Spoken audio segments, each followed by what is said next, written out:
So more from our continuing coverage of the coronavirus issue. We're joined again by East Riding of Yorkshire Ward councillor Dave Tucker. And welcome back, Dave. Hi, John. Good to be back. I think one of the first things we need to do is send our best wishes to the Prime Minister. We do indeed, John. This just demonstrates how indiscriminate this nasty virus is. It doesn't matter now if you're old, you're young.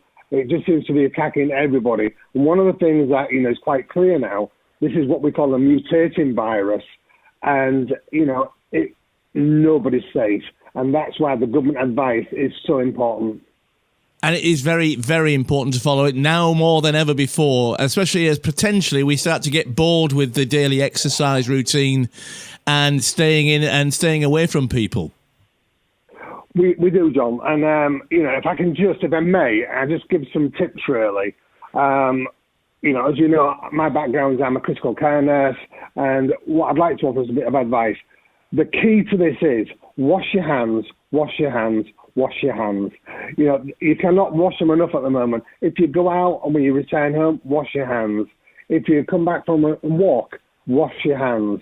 Because one of the things that we know about this virus, COVID-19, is it will live on hard surfaces for up to 5 days. It may be on a car handle, it could be on a shopping trolley, it could be on a shopping basket, it could be on a gate, it could be on a door handle when you go, into your own home. So please, please, please, wash your hands, wash your hands, wash your hands. I think the thing as well is, of course, we are potentially, and this is maybe human nature, we know if you go for your essential weekly shop, we see trolleys being sprayed and also baskets being sprayed. But don't rely on that. As you say, wash your hands after you touch anything. Yeah, because, I'll give you a scenario, John. You're in the local supermarket and you pick up a tin of beans and you put it in your trolley. How do you know that tin of beans hasn't got an infection on it? How do you know the person before you hasn't got COVID-19? It may be in the incubation period where he's not displaying or she's not displaying any symptoms. You've just suddenly picked up that tin or a box and you put it in your basket. You've now got COVID-19. And that's why it's so important, good hand hygiene. There is that thing about singing happy birthday to me. Actually, it's good advice. And that's why it's so important to keep that hand hygiene going. And by following the government advice, by staying at home, minimising the journeys, having good hand hygiene at all times, we'll fight this together. I think it's very timely advice as well. I think the wash your hands thing actually maybe have retreated to the background of the messaging, but wash your hands as many times as you can will protect not only yourself but your family as well. Within a home then, let's assume that everybody is following the rooms.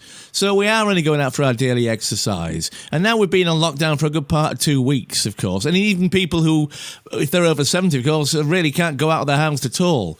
Within the house environment, how protected do you think we are?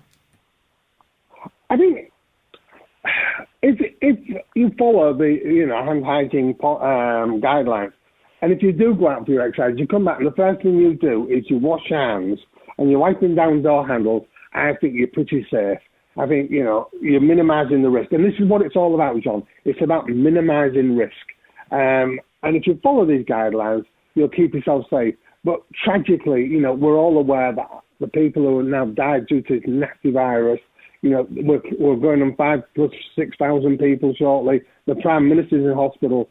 This virus does not care who you are or where you are. If you leave yourself vulnerable, you potentially could catch it.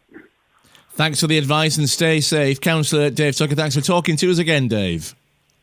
Thank you, John. Hope to speak to you soon.